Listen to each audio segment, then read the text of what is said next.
A deal between the US and Iran is suddenly within reach, raising hopes of ending a war that has killed thousands and shaken global energy markets. Overnight, we've had a major shift in tone.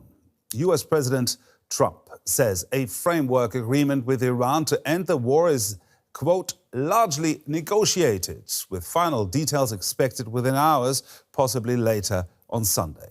That sounds like a breakthrough. But there's a catch. The two sides are already telling very different stories. From Washington, the message is clear.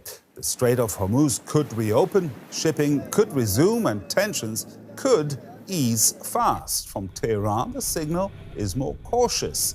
Trump just brokered a major Iran peace deal, and the entire leftist media and Democrat Party are having a complete meltdown. Of course they are. Nothing triggers these people more than Donald Trump actually delivering peace and winning for America. And with regards to a process that can ultimately leave us where the president wants us to be, and that is a world that no longer has to be in fear or worry about an Iranian nuclear weapon.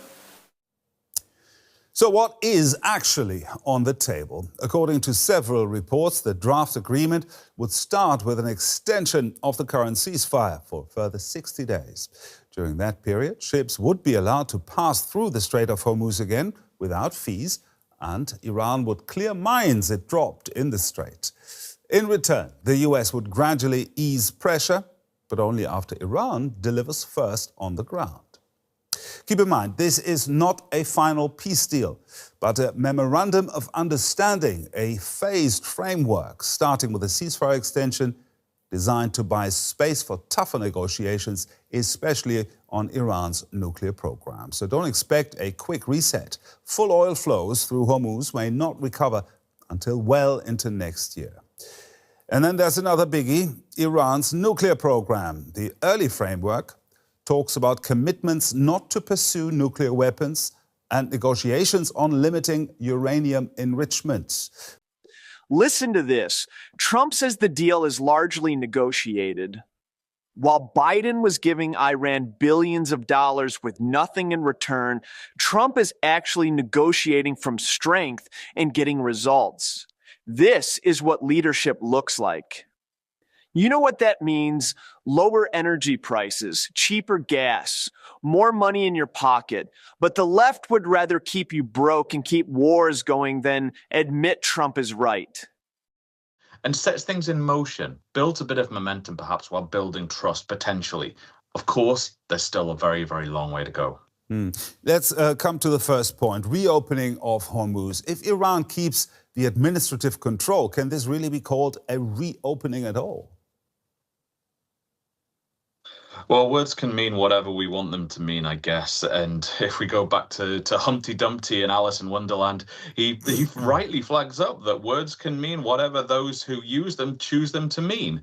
And I guess that's one of these cases right now. To what extent does reopening and normalizing trade, going back to how things were before the war, actually look like what they looked like before the war? Or does it look like a return to what the conditions were, albeit with the addition of administrative fees, an agreement between the Iranians and the Omanis that was not in place, but in essence allowing the same number of ships to pass through that were passing through prior to the war? So I guess normal kind of means lots of different things, and I guess that allows all parties to read into it and to take out of it just what they want and what they need for their respective constituencies.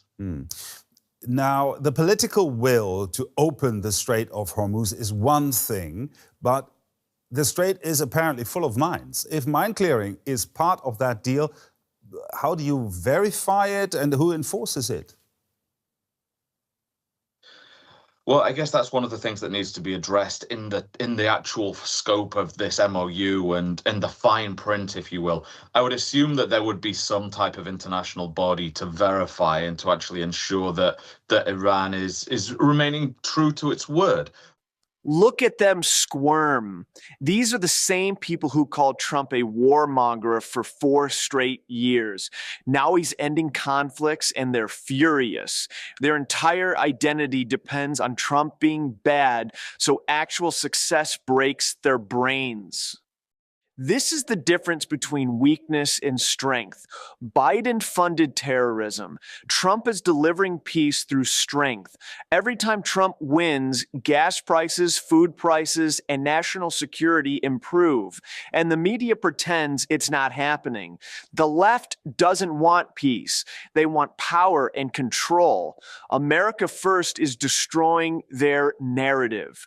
While they obsess over foreign wars, our border is still under pressure, our cities are struggling, and Black communities continue to suffer from failed Democrat policies. Here's the bottom line, patriots.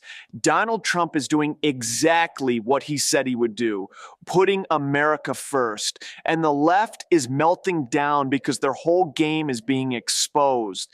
They'd rather have endless wars and high prices than give Trump any credit. That's how deranged they become. If you're tired of the mainstream media lies and leftist hypocrisy, smash that like button right now. Subscribe and turn on notifications so you never miss the truth. Drop a comment below. What's the dumbest liberal cope you've seen after this Iran deal? Share this video with your friends and family who need a reality check. Stay strong, stay red-pilled, and God bless the United States. I'll see you in the next one.